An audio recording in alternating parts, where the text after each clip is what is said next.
Hello guys, so malag din ba or mabagal din ba ang Facebook nyo? So ayan, sundan nyo lang yung tutorial na to guys para hindi na mag-lag yung Facebook nyo. So ayan nga, punta kayo dito sa inyong profile and then yung tatlong dot na yan, ipindutin nyo lang. Tapos hanapin nyo yung activity log. Ayun siya, pindutin nyo yan guys.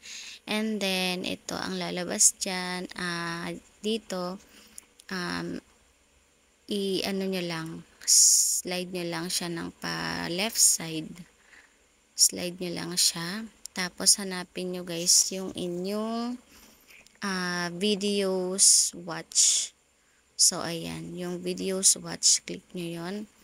Tapos, hintayin nyo lang guys. So, lalabas dyan yung mga pinanood yung videos. So, ayan. Kaya minsan malag yung mga Facebook natin dahil dyan. Sobrang napakadami nating napanood na. So, pwede natin siya guys gawa ng paraan para hindi na maglag yung Facebook natin. So, sa pamamagitan nito, may iwasan na yung paglag niya. So, ayan guys. Napakadami kong napanood na videos. Ayan. Check nyo na din yun sa inyo guys para magawa nyo na din ng solusyon. So, ayan, i-clear video lang natin siya.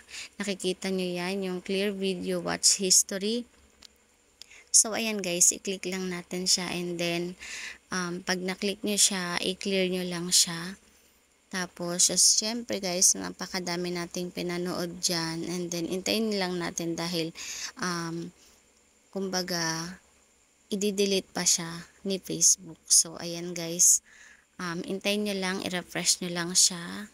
And then, kapag naman guys, hindi or natagalan siya mag-delete, pwede nyo naman siyang mano-mano i-delete. So, i-click nyo lang yung tatlong dot na yan sa gilid, pwede nyo siyang i-delete na mano-mano or isa-isahin nyo siyang i-delete. So, ayan guys, nakita nga natin na no items na siya. So, wala na siya.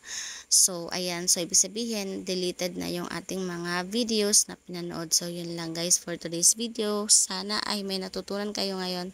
Thank you guys at don't forget to follow and share. Thank you. Bye!